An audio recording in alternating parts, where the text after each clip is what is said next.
Muy buenas. Aquí estamos de nuevo. Viernes, último día de la semana. Hoy además con la camiseta de la EMO, la Escuela de Música de Palencia, con la que colaboro en numerosas ocasiones y hoy me he acordado de ellos. Con lo cual, aquí estamos.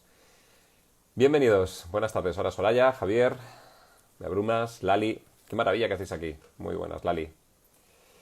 Hoy, como sabéis, David no viene. Voy a estar solito y es una sesión un tanto diferente a lo que hemos hecho en otras ocasiones porque lo que voy a buscar... Hola, Soraya.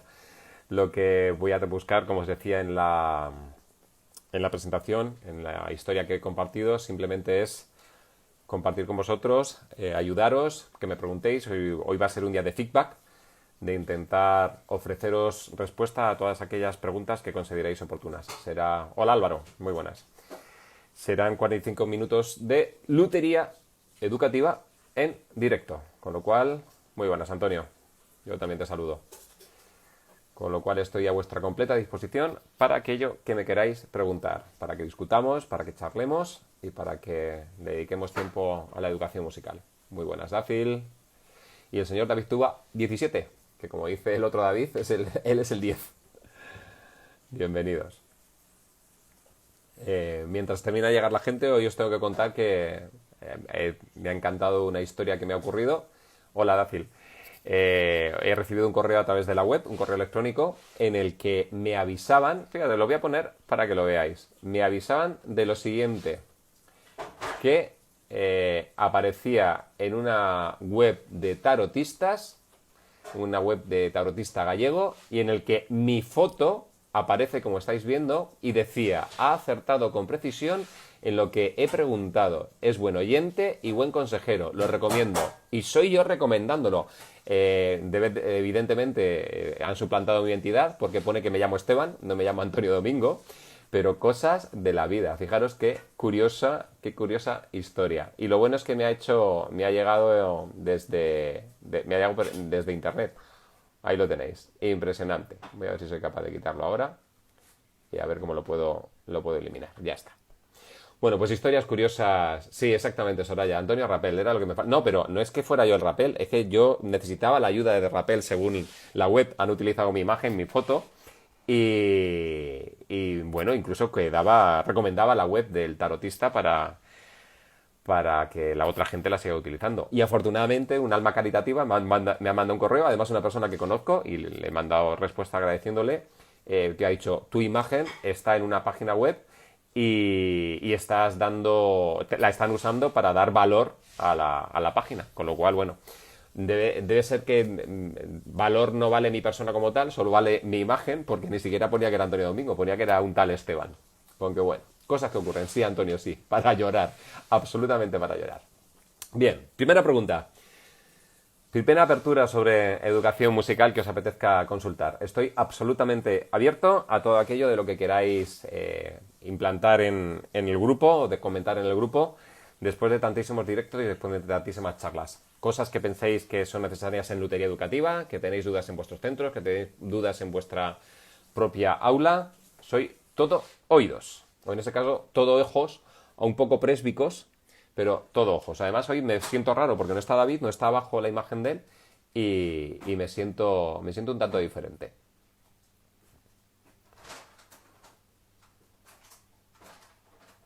Gracias por los corazones, se agradece que haya movimiento en el... Además, como dice David, esos bzz que salen para arriba siempre ayudan. Lali, primer texto. El autoconcepto y la autoestima. ¿Es necesario que un docente se meta también en el autoconcepto? Cuando dices el verbo se meta, ¿a qué te refieres? Porque hay muchas opciones.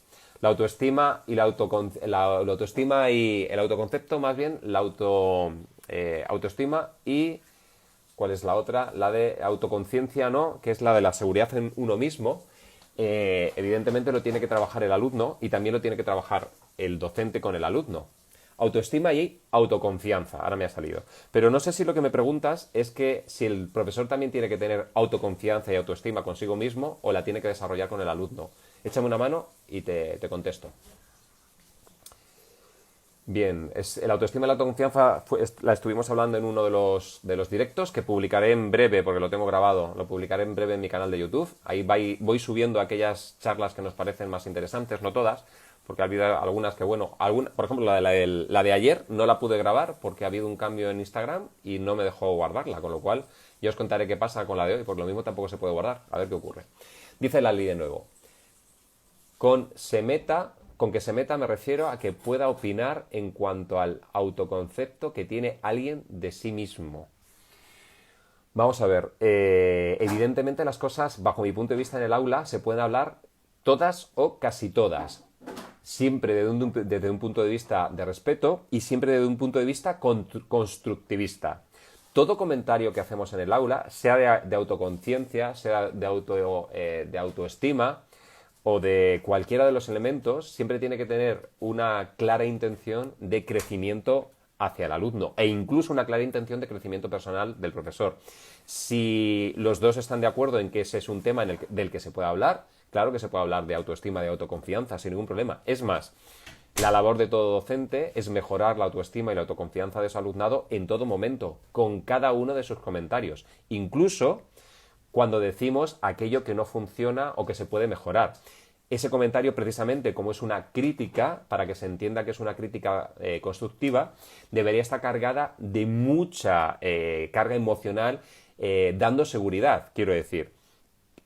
Somos conscientes de que te estás equivocando o somos conscientes de que no lo estás haciendo bien, pero esto es un proceso común, esto es un proceso que vamos a hacer entre los dos y estoy aquí para ayudarte. Con lo cual, en ningún momento que baje tu autoestima ni autoconfianza, porque el error nos va a permitir seguir creciendo. Así es como lo veo yo, Lali. Espero haberte contestado. Cuando vamos a iniciar un nuevo curso escolar, dice Juan Hermosilla, en primaria y secundaria, donde se inicie el nuevo currículo basado en el 80% práctica y 20% teoría. ¿Cuándo vamos? Vale, es una pregunta. ¿Cuándo vamos a iniciar un nuevo curso escolar? Vale, lo primero, hay varias historias sobre eso, Juan. Lo primero, empezaremos cursos escolares con un 80% de práctico y un 20% de teoría cuando los docentes cambiemos. Para mí es la primera opción. Y todos los que estabais aquí me diréis, ya, pero hay una ley que me dice un currículo. Sí, sí, sí. El currículo te dice el qué, pero no el cómo, Juan. El cómo lo decides tú. En la ley me pone que tengo que hablar de la historia de la música y que tengo que hablar del Renacimiento y del Barroco. Perfecto. Pero nadie te dice cómo. El cómo lo dices tú, te dice el qué. Y yo puedo hablar del Barroco o puedo hablar del Renacimiento tocando, cantando y bailando, que sabéis que son los tres verbos que para mí son fundamentales. Y puedo hablar del Barroco, y puedo hablar del Renacimiento, y puedo hablar del Romanticismo, tocando, cantando y bailando. Y en esas tres estructuras dejando bases cognitivas que ayuden a que mis alumnos memoricen todo eso. Ese es el primer cambio que para mí sería importante para llegar a ese punto, Juan. Y luego, evidentemente, convencer a familias, a administraciones públicas y a la sociedad de que la música no es una María. La música es una asignatura troncal. Y esa, como sabéis, es una de mis razones de existir en los últimos tiempos. Voy con Lali, que dice, para los niños muchas veces se trabaja con la sorpresa, sorprendiendo y manteniendo la atención del alumno. ¿Cómo lo ves para los más mayores? De la misma forma. Lo único que cambia es el tipo de sorpresa y el tipo de tono de voz. A lo mejor con un niño de 22 años, o con una niña como tú de 22 años, decirle, mira Lali, mira qué cosa estamos... No tiene sentido. Pero si tu cerebro no trabaja desde la sorpresa, si tu cerebro no trabaja desde la no cotidianeidad, el proceso de aprendizaje es mucho más lento. ¿Se aprende? Sí. Pero se aprende peor, se tarda más en aprender, se tarda más en llegar a la memoria a largo plazo. La sorpresa debe ser la constante en el proceso de aprendizaje. La sorpresa entiéndase como una no cotidianidad, como algo que está constantemente cambiando y que ayuda al lóbulo derecho a estar atento, a desarrollar la atención sostenida y a eliminar los elementos víricos, lo que se llama atención inhibitoria. Y para eso tienes que estar absolutamente integrado en el proceso. Y lo no cotidiano, la sorpresa, lo diferente, la improvisación, por ejemplo, tocando a la hora de hacer técnica, ayuda a que eso se produzca, Lali, bajo mi punto de vista. Tenemos que seguir trabajando, así es. Es 80-20%, me gusta, a mí también. Evidentemente, hoy daba una clase a una profesora en Castellón y evidentemente hay una parte teórica que tenemos que abordar y en lenguaje musical también hay una parte teórica. Pero generalmente, siempre, sobre todo pensando en primaria, en secundaria, en infantil o en lenguaje musical en los conservatorios y escuelas de música, parto desde la práctica. Nos lo dijo Lucía Costa en el programa de Madres de Día. Los niños aprenden a hablar escuchando. Entonces, lo normal es que lleguemos al aprendizaje musical a través del oído, a través de la voz y a través del cuerpo. Y todo eso ayudará a que la parte cognitiva se termine asentando. Pero es fundamental trabajar desde esas líneas de trabajo. No empezar por una negra, cariño, dura un pulso. Que cante la negra, que toque la negra, que baile la negra. Y a lo mejor después, si hace falta, le cuentas que dura un pulso. A lo mejor ya ni hace falta, lo tienes súper claro. Me perdí la charla de motivación, no la encontré en YouTube. ¿Puedes orientarme sobre ello? No sé si la tengo ahora mismo, porque hay tantas ya que tengo que subir que no recuerdo si la tengo en YouTube para poder trabajarla, ¿vale? Sobre motivación hay muchos elementos que podríamos hablar. Había elementos bastante potentes y hay una cosa que quizás para una respuesta más o menos rápida, David, hay una cosa que la motivación va directamente relacionada con la atención por debajo y con la emoción anteriormente.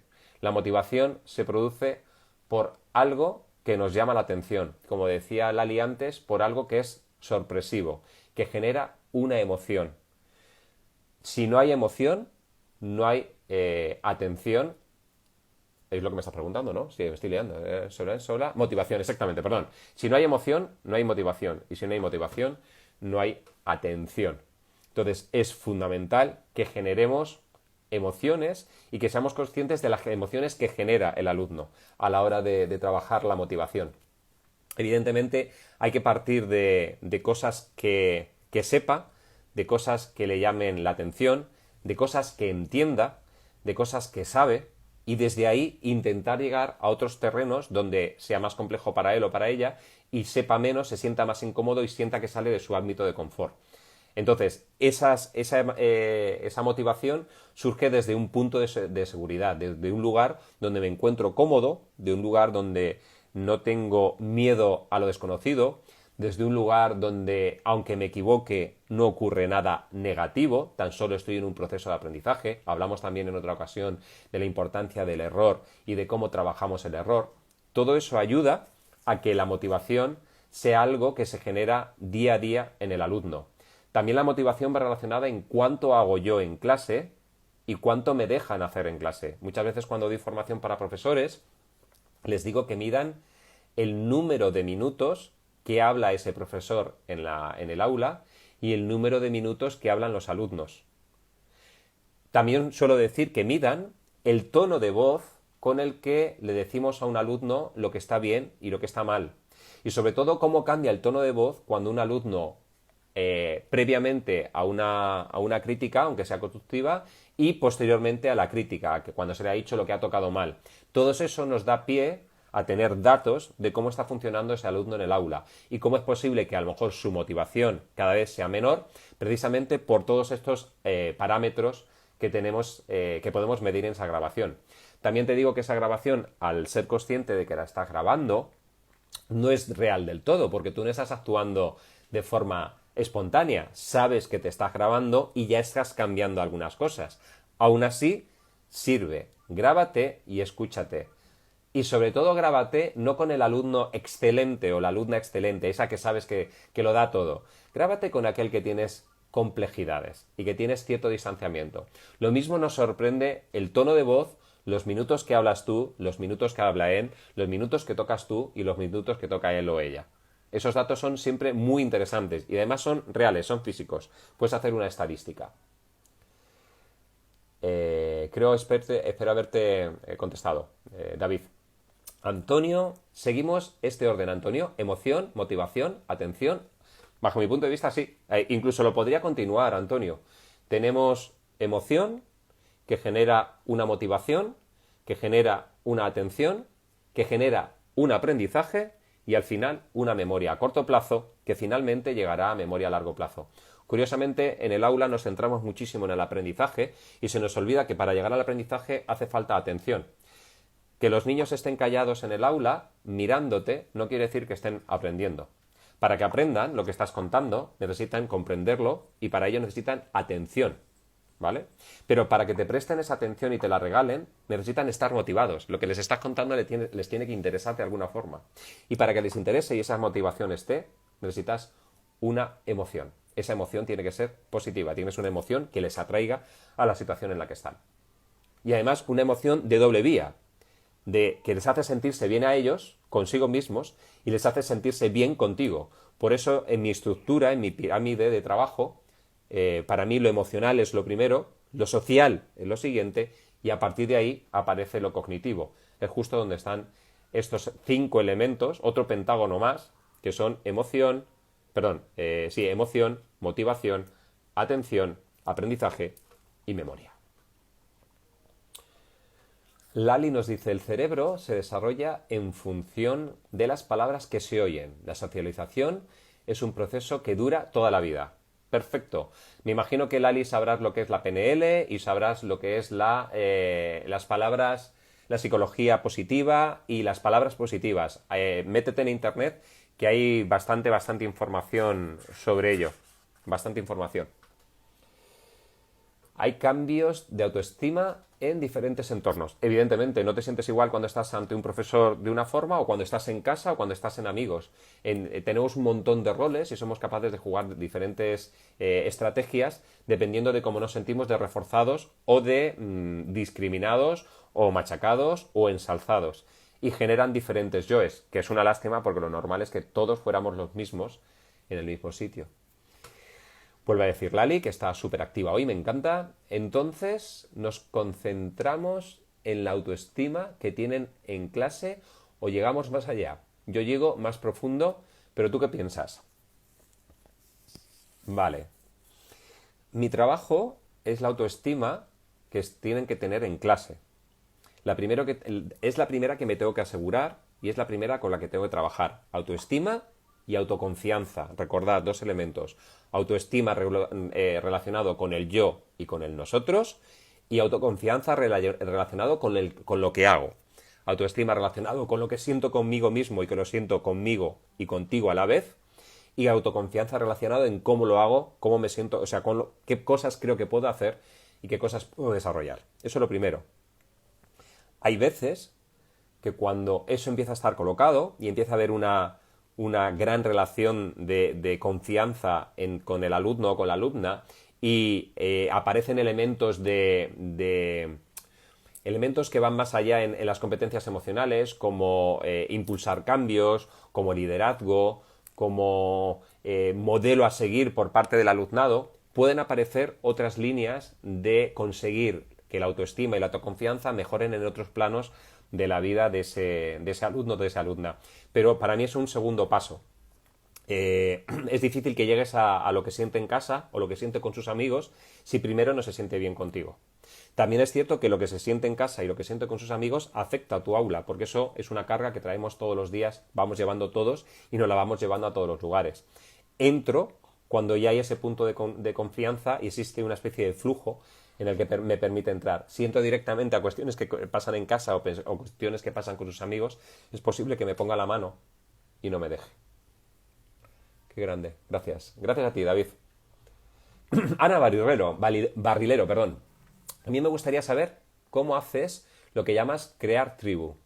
Que lo has mencionado varias veces, igual que explicaste en una sesión que me perdí. Vale, crear tribu. Cosas importantes, sobre todo cuando estamos en un aula que no es un one-to-one, ¿vale? Incluso con un one-to-one hay que crear tribu, pero es mucho más rico y mucho más entretenido cuando tienes varios, también es más difícil. Crear tribu implica que El espacio que nos ha dado la legislación, llámese primero de la ESO, llámese lenguaje musical de cuarto de profesional, llámese primero de percusión, llámese el aula lo que sea, eso es un espacio que nos ha dotado la legislación, nos ha dotado la sociedad y ahí es donde tenemos que trabajar. Para poder trabajar, para poder poner en marcha lo que tú consideras a nivel cognitivo que tienes que cumplir como currículo, a nivel emocional, para colocar al niño o a la niña en el lugar que se supone que tiene que estar, o a nivel social, desarrollarlo hasta donde consideras, para ello tiene que haber los 5 elementos que estábamos hablando antes. Emoción, motivación, atención y desde ahí el aprendizaje. Pero eso solo ocurre cuando ya hemos generado una estructura en la que confiamos el uno en el otro. Generalmente, muchos de los profesores intentamos que nuestro poder sea lo cognitivo, que nuestro poder sea el conocimiento, que nos respeten por lo que sabemos.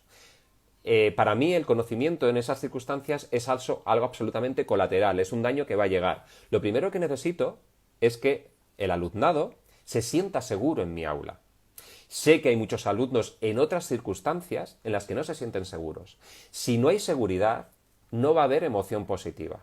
Con lo cual, yo necesito crear un espacio donde se sienten seguros. Donde se sientan seguros. Si consigo que a nivel personal se sienten seguros y que cojan autoestima, autoconfianza, es posible que me vean a mí como docente. Es posible que se den cuenta que hay más gente alrededor y además que hay más gente que no quiere hacerles daño. En cuanto lo emocional se coloca y lo social se coloca, lo cognitivo ya se puede producir, ya se puede desarrollar. A ese emocional y sociales previos que hago es lo que llamo crear tribu. No lo hago nunca sin tener en cuenta la música, quiero decir, yo sigo dando clase de música, si es de lenguaje musical, si es de semicorchea, si es de armonía, si es de percusión, si es de un gran evento en el que tengo 600 chavales, yo sigo trabajando con la música. Pero para mí la música en ese instante está en un segundo plano, nunca está en el primer plano.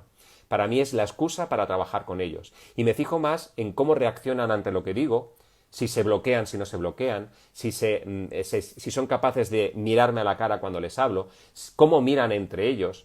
Entonces, para mí todas esas cosas que están en lo no verbal me parecen más importantes en si están haciendo corcheas, si las hacen bien o no. Evidentemente, estoy fijándome en esas cuestiones de corcheas o semicorcheas, pero pasan al segundo plano. Si lo está haciendo mal, es posible que no se lo diga porque a lo mejor no es el momento y la hora de decírselo es la siguiente clase o dentro de 10 minutos. Aquí en este momento estoy haciendo tribu, lo estoy haciendo de otra forma, ¿vale? Eso es una forma en como yo lo trabajo. Pero además hay más cosas añadidas. En muchas ocasiones cuando tenemos grupos vienen tribus ya hechas. Me refiero, chavales que vienen del mismo instituto o que vienen del mismo cole y que ya traen roles aprendidos.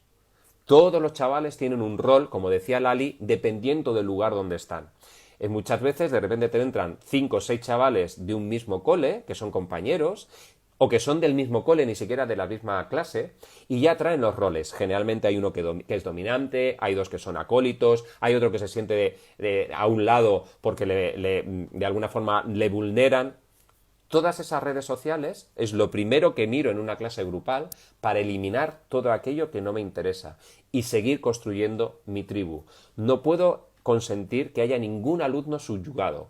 No puedo consentir que ningún alumno, en algún momento en el que quiera hablar, no lo diga por miedo a lo que le vayan a decir otros. Eso es a lo que me refiero a hacer tribu. Y, evidentemente, no aceptar las tribus heredadas que me vienen por la concomitancia de las redes sociales de los propios chavales que tienen fuera. Todo eso lo transformo y lo cambio. Y además, como os he dicho muchas veces, me lo planteo en mi programación. Necesito que mi alumnado tenga conciencia social. Necesito que mi alumnado sea empático. Necesito que mi alumnado tenga iniciativa. Y me planteo qué actividades musicales puedo hacer para conseguir todo eso. Espero, Ana, que te haya ayudado a entender lo que es para mí generar tribu.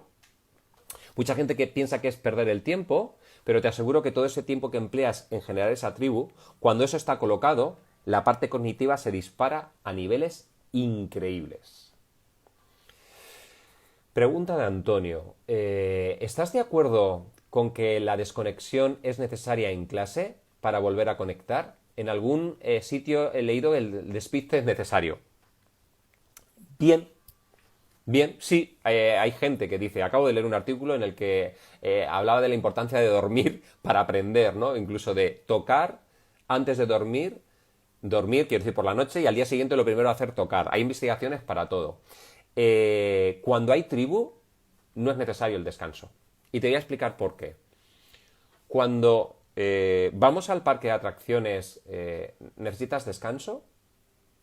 Cuando estás en la playa disfrutando de las vacaciones, ¿necesitas descanso? O sea, ese descanso me imagino que es por un descanso atencional, no por un descanso físico. A lo que voy es que cuando realmente me emociona algo, cuando realmente me motiva algo, yo no necesito descanso. Tenemos chavales, incluido mi hijo, que puede estar 10 horas jugando al Fortnite sin descanso y no hay ningún problema atencional, ni hay ningún problema. A lo mejor tiene que mover la espalda porque está cansado de estar en la silla. Entonces, si lo ves necesario, mientras esa tribu se va formando, es bueno desconectar y es bueno cambiar o hacer lo que haga falta para que los chavales sigan atentos. Pero te aseguro que cuando la tribu funciona, cuando estamos haciendo lo que estamos haciendo porque nos apetece hacerlo, porque nosotros hemos decidido cómo hacerlo, cuándo hacerlo y con quién hacerlo, y cuando digo nosotros es el aula, es esa tribu, no hace falta de conexión, te lo puedo asegurar. He tenido ensayos de 4 horas con chavales de secundaria y han estado enganchados durante todo el rato. A lo mejor hemos parado para merendar y hemos parado para hacer ciertas cosas o ciertos descansos fisiológicos, como ir al baño, pero hemos estado 4 horas de ensayo sin ningún problema. Va a depender, como le decía a Ana, de la tribu, de lo consensuada, de lo agarrada, de lo cerrada que sea tu tribu y de cuánto sienten que participan en ello y no se ven obligados a hacer cosas que no les interesan. Dacil me dice, cuando los profes nos motivan, los recordamos siempre y lo que hemos aprendido con ellos. Justo, exactamente. Siempre hay mucha gente, me imagino de los veintitantos que estamos aquí, hay muchos que dirán, a mí no me gustaba la literatura hasta que encontré un profesor, una profesora que me dijo, yo odiaba la física y la química hasta que encontré a un profesor, una profesora. Eso es. Simplemente, eso es la capacidad que tienen para motivarte, la capacidad que tienen para que te encuentres dentro de esa tribu y encuentres tu espacio. Y sientas que tu palabra es tan válida como la de los demás. Que puedes decir y que puedes decir equivocándote sin que pase nada. Eso es tribu. Decir sin equivocarse. Poder decir cuando lo pienso. No pensar que puedo decir algo y retraerme por el miedo al que dirán en el grupo. Eso no es tribu. Y sabemos que muchos chavales y muchas chavalas en clase no hablan por miedo a lo que piensan el resto. No hablan por miedo a equivocarse. No hablan por miedo a que... Eso no es tribu. Tiene que haber una limpieza absoluta para poder hablar. Tiene que estar limpio. Y me decís, es que eso es muy difícil en los tiempos en los que corren. Evidentemente. Por eso tenemos la educación como la tenemos. Porque creo que habría que invertir tiempo en crear tribu para luego precisamente poder correr. Al principio parece como que estás estancado en colocar las cosas, pero cuando se colocan, vuelas. Gracias a ti, maestra. Jofa. Bueno. Después, ahí está la dificultad, exactamente. No sé a qué te refieres en concreto, Eva, porque como llevo mucho rato hablando, no sé en cuanto a que me imagino que será lo de crear tribu. La Ricitilla nos dice, la importancia de reconocer e interpretar también la comunicación no verbal en los discentes y ser muy cuidadoso con la nuestra propia. Evidentemente. Los chavales, en general, cuando están en grupo y mientras el grupo no es tribu, se guardan mucho las informaciones, se guardan mucho lo que sienten y se guardan mucho lo que opinan. Por eso es tan importante la comunicación no verbal, porque yo siempre les termino diciendo, sé más de vosotros, por ahora, sé más de vosotros por lo que no me decís que por lo que me decís. Entonces, ahí les entra el pánico. ¿Cómo que? Claro, sé más de vosotros porque cuando me decís algo sin decirme otras cosas, ya me las estáis diciendo. Ahí hubo una entrevista una vez en la escuela que dirigía, muy interesante. Hice una serie de vídeos a los chavales para que me contaran cosas y en ese vídeo hay un momento que me dice el niño, en esta escuela me siento muy a gusto, se portan muy bien conmigo y tengo muchos amigos. Vamos, está clarísimo. En esta escuela se portan muy bien conmigo. La pregunta ¿es que hay otros sitios donde se portan muy mal contigo? Y a la frase tengo muchos amigos, aquí es porque en otros sitios no tienes amigos. Entonces, todas esas informaciones son fundamentales. Fundamentales cuando no son tribu. Cuando son tribu, es espontáneo y dicen cómo se sienten en la escuela. O sea, dicen, aquí tengo muchos amigos y allí no tengo ninguno. Pero mientras no es tribu, les cuesta hablar. Por eso, como dice muy bien la Laricitilla, es muy importante esa comunicación no verbal. Muy interesante. Para nada me parece perder el tiempo, al contrario, yo creo clarísimamente y te digo, trabajo con grupos de 400, de 500, de 600, de 700 chavales. Imagínate lo que es mover un grupo de tanta gente a nivel emocional, a nivel social, para que les interese lo cognitivo. Si no fuera así, no entran, no entran. Es fundamental crear tribu. Y en esa tribu además hay que visualizar muy bien quiénes son los líderes, cómo trabajar con ellos, en qué momento puedes ser coercitivo y en qué momento tienes que ser simplemente ejemplar. Trabajar con los liderazgos, con los roles de liderazgo para intentar llevártelos a tu terreno y que al final se convierta en que su ley y tu ley es la misma. Tu Ítaca y su Ítaca es el mismo. Hacer tribu es vital, dice la Laricitilla. Muchas gracias, yo también lo entiendo así. Lali, hay niños que lo pasan mal y no superan algunas crisis que normalmente salen en el futuro. Evidentemente, así es. Si se trabaja desde la niñez, solo en el área de musical, por ejemplo, tendría una buena autoestima y una buena autoconfianza. Solo en el área musical, por ejemplo, tendría buena... Vamos a ver, si se trabaja bien a nivel de autoestima y a nivel de autoconfianza, lo suyo es que sea para todo, no solo para la musical, para todo, ¿vale? Y lo normal es trabajarlo en todo momento. Yo creo que la autoestima y la autoconfianza se trabaja desde antes de nacer. Antes de nacer, en el vientre materno, ya le tenemos que estar dando confianza y dándole cuidado y diciéndole, vas a salir a un mundo que es complejo, pero aquí estoy yo para lo que quieras y para siempre. O sea, me vas a tener a tu lado constantemente. Eso, que para un feto es fundamental, que sabemos que si un feto no recibe cariño, no recibe el calor humano, no se le agarra, puede llegar a morirse, eso ya se sabe, que el afecto y la proximidad humana es fundamental para que un bebé, he dicho feto, Dios mío, para que un bebé crezca y siga adelante, es fundamental. Después, según nos vamos haciendo más mayores, sigue siendo igual de importante. Quizás no es imprescindible para vivir, pero es imprescindible para tener esa estabilidad emocional. Con lo cual, claro que hay que trabajarlo desde pequeños y en cualquier área y en cualquier momento. Y no solo en educación, con tus amigos, con tu familia, con tus padres, con tus abuelos. Así debería ser la sociedad. Gracias a ti, Antonio. Por estos directos, tú a nosotros. Gracias por estos directos de tú a nosotros. Xavi, no sé, de tú a nosotros. No, yo no estoy aquí de mí a vosotros, estamos de todos a todos. Vosotros vais preguntando y yo cuento lo que me apetece, lo que me parece que tiene que ser. Los demás, quiero decir, puede ser cierto o puede ser falso. Su Ítaca es nuestro Ítaca. Qué buen ejemplo. Sí, sí, Eve, o sea, Vic, creo que debe ser Victoria o Víctor. Sí, es que volvemos a la ley. Es cierto que... Ay, mira, la Emo Palencia, se han conectado. Aquí estoy, Emo, mira, con la camiseta. Qué bueno. Es cierto que la ley nos marca un Ítaca muy claro. Tu propio proceso como docente te marca un Ítaca muy claro. Eso está bien. Pero si queremos tener altos grados de motivación y altos grados de emoción para tener altos grados de atención, habrá que buscar un punto de conexión, ¿no? Si no, ¿cómo lo conseguimos? Entonces, por eso digo que hay que compartir el Ítaca. Hay que conseguir que parte de lo que ellos quieren sea parte de lo que yo quiera. Al principio de la tribu pueden aparecer posturas mucho más alejadas, pero cuando la tribu es cada vez más tribu, se van dando cuenta, te empiezan a conocer, empiezan a ver un mundo que no hubieran imaginado y cada vez se acercan más a que su Ítaca es tu Ítaca. Esto es como lo de la vibración. Os voy a hacer otro ejemplo que a lo mejor os ayuda, ¿vale? Esperad que se me vayan yendo los textos y no quiero que se me vaya. Hay una cosa interesante. Por mi edad, yo ya vibro a un número. Mi materia orgánica, mi materia grasa, ahora que estamos en cuarentena, vibra a una velocidad. Que es imposible que sea de la misma vibración que un chaval o una chavala con 15 años. Es imposible. Vibran mucho más rápido que yo. ¿Por qué? Porque yo ya tengo una edad, tengo unas vivencias y incluso a nivel corporal, a nivel físico, ya tengo una serie de desgastes y nunca voy a vibrar como ellos.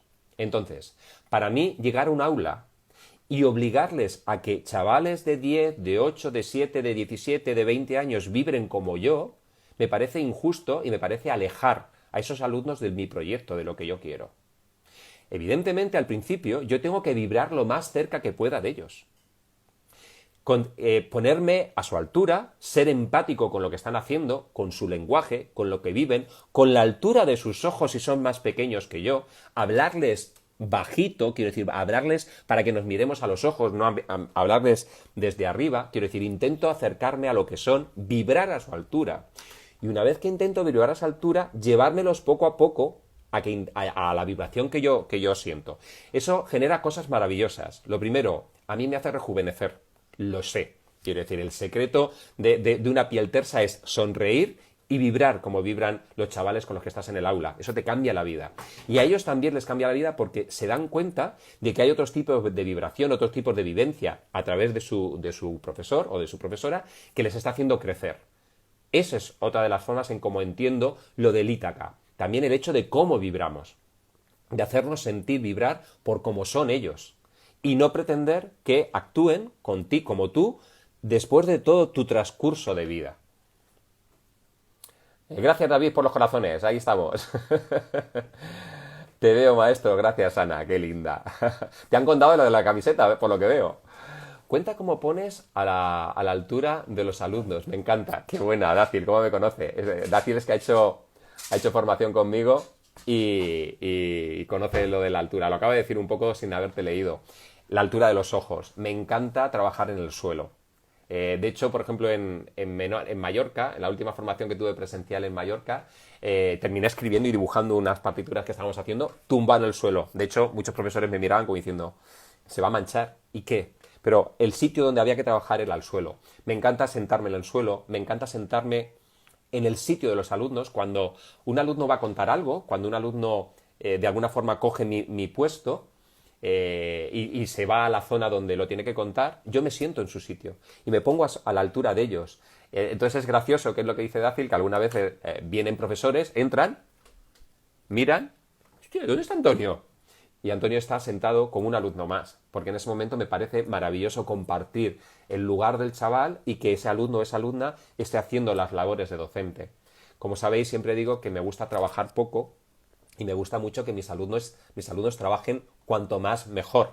Entonces, en cuanto me puedo sentar y ocupar el espacio de un alumno y simplemente disfrutar de lo que está ocurriendo, me parece maravilloso. Y eso nos hace ponernos a la altura de los ojos de los niños. Es bueno arrodillarse en el suelo, es bueno sentarse en el suelo. Con mis alumnos de Musiquene, que ya son todos muy mayorcitos, todas las reuniones de ensemble, todas las reuniones de instrumento, todas las hago en el suelo. Se me quejan porque me duele la espalda, me duele la pierna, me duele no sé qué, pero yo estoy sentado en el suelo y estoy a esa altura mirando.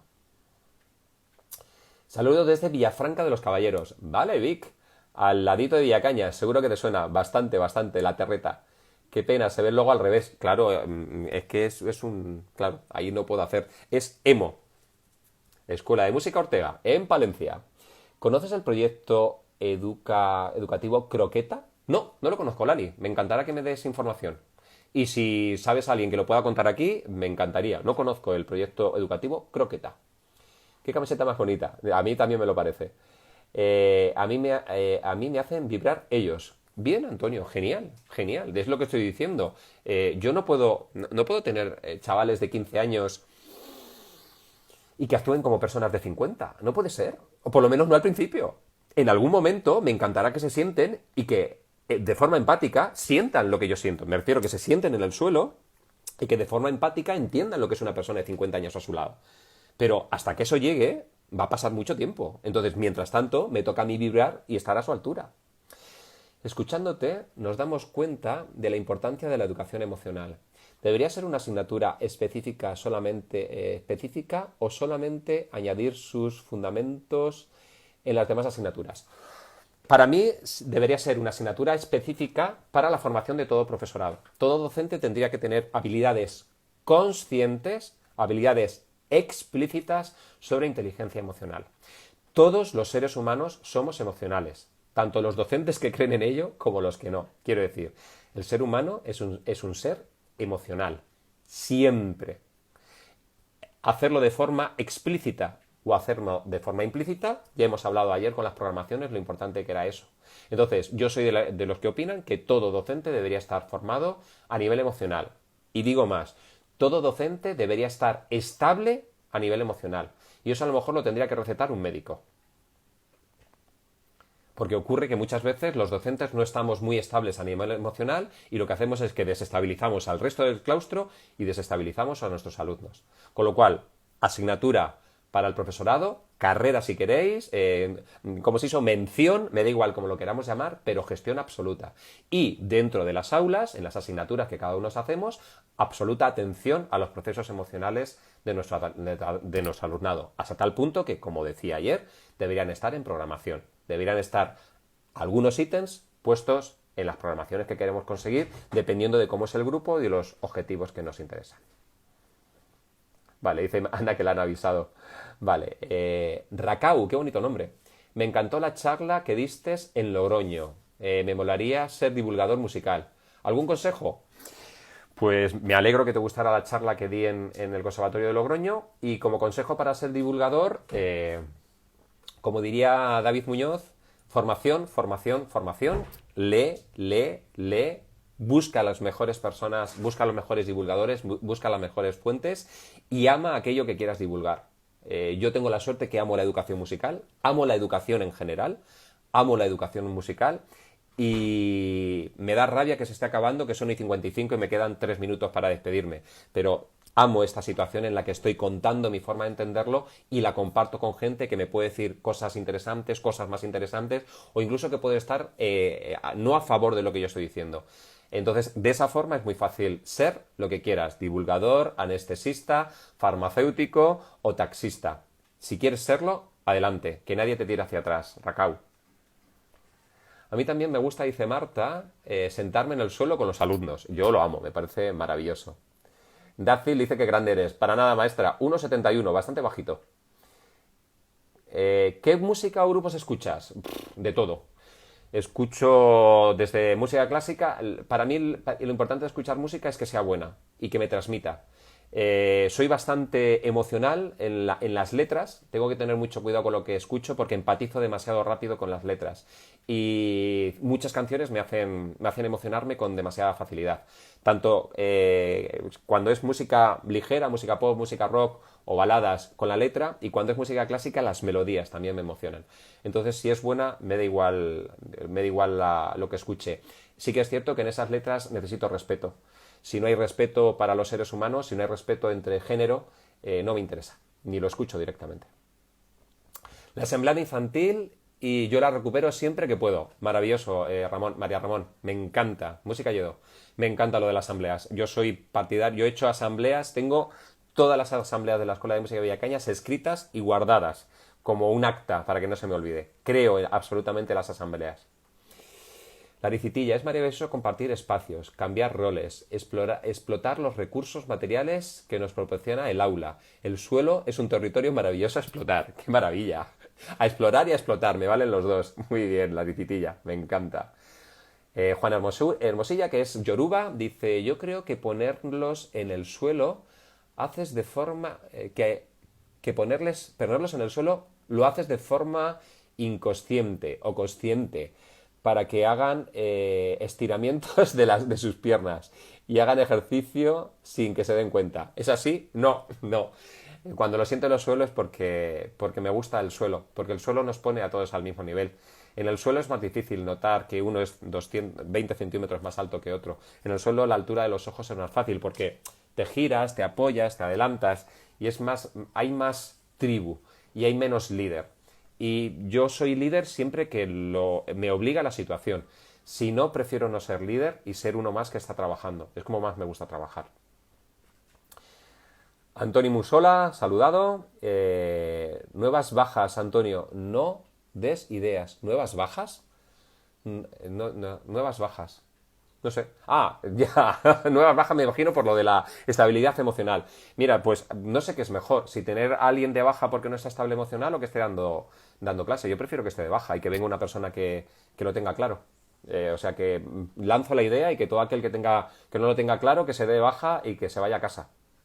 No hay problema. Así estamos, Antonio, emocionados con la música. De eso se trata. Bueno, chicos, que son y 58, me quedan 2 minutos. Intento llegar al final, que es lo último ya. El proyecto Croqueta es algo nuevo que hace unos años que descubrí. Hace unos años. ¿Cómo es? Algo nuevo, de hace unos años que descubrí hace unos días. Pues lo buscaré e intentaré hablar de ellos si es tan interesante, no lo dudo. Al suelo y descalzos. ¡Wow! Claro que sí, Anina Masana, claro que sí, Ana. Al suelo y descalzos. Bueno, pues son y 59, señores. Esto se me ha pasado volando. No he sido consciente de lo que ha ocurrido. No sé si os ha ayudado mucho o os he ayudado poco. He intentado ser lo más franco y lo más fiel a lo que soy, que es una de las competencias emocionales más interesantes, la transparencia emocional. Y espero que os haya servido. El lunes nos volvemos a ver. Tendremos aquí al maestro David Muñoz al otro lado, que nos estará echando una mano como siempre. Y como os digo, muchísimas gracias. Es un placer teneros al otro lado. Y nos vemos. Gracias a todos. Aplaudir, que es hora. Un abrazo grande. Cuídense.